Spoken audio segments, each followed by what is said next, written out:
All right, switching gears, a controversy continues to unfold on Capitol Hill this morning surrounding Attorney General pick Matt Gaetz. The House Ethics Committee should be meeting right now to decide whether they want to release its report detailing the investigation into allegations of sexual misconduct and drug use against the former congressman.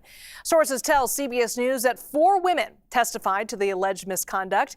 The committee's top Democrat, Susan Wild, had this to say ahead of today's meeting. Take a listen. It absolutely should be released to the public, and it should certainly be released to the Senate, and I think it should be released to the public as we have done with many other investigative reports in the past. There is precedent for releasing even after a member has resigned. Now, meanwhile, House Speaker Mike Johnson cautioned against releasing the report because, quote, it would be a Pandora's box. Gaetz has denied any wrongdoing and says the allegations are, quote, part of a smear campaign. And happening right now, Vice President-elect J.D. Vance meeting with Republican senators to shore up their support for intended cabinet nominees Matt Gaetz and Pete Hegseth. Both Gaetz and Hegseth are present in those meetings. And Senator Lindsey Graham gave a statement following his time with the group, and he said, quote, my record is clear. I tend to defer to presidential cabinet choices unless the evidence suggests disqualification. I fear the process surrounding the Gaetz nomination is turning into an angry mob, and unverified allegations are being treated as if they are true. CBS News congressional correspondent Scott MacFarlane keeping tabs on all of this on Capitol Hill today. Scott, thanks for being with us. How much pressure is the committee under to release this ethics report to the Senate?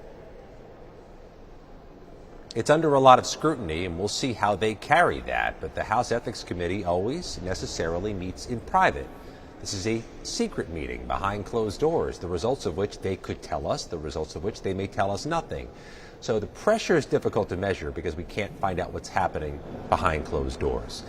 If there's going to be a release of this report into the investigation of Matt Gaetz, it will have to be by a majority consent inside the House Ethics Committee, which is a tricky thing always, because this is one of the only, if not the only, panel in legislative business across America that has an even split of Democrats and Republicans. There's 5 of each. One party has to join the other for there to be a majority and for them to take action.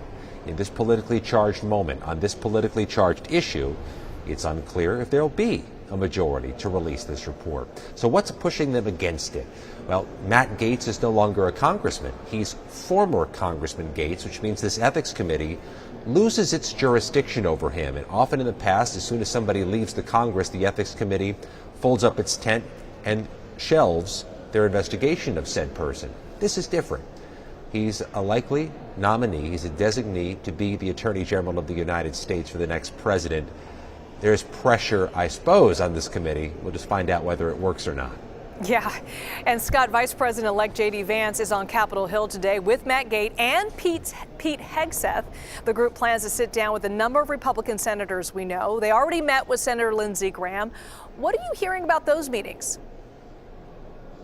Yeah, about a half dozen meetings have been concluded before the afternoon began here in Washington, D.C. There's a lot of business going on at the Capitol today, but make no mistake, this is Matt Gaetz Day. The House has an ethics committee reviewing him. The Senate is taking meetings with Matt Gaetz.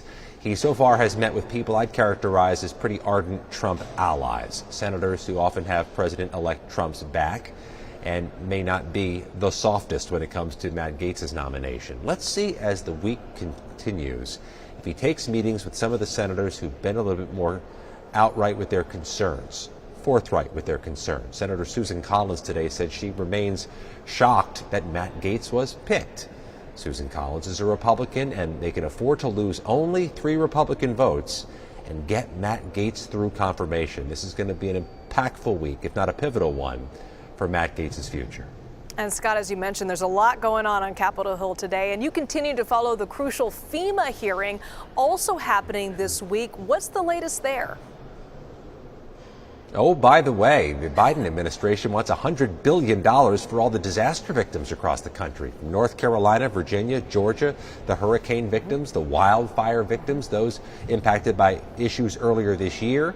The Senate has a hearing trying to get this thing through, get this money out the door. It was needed weeks or months ago by a lot of these victims.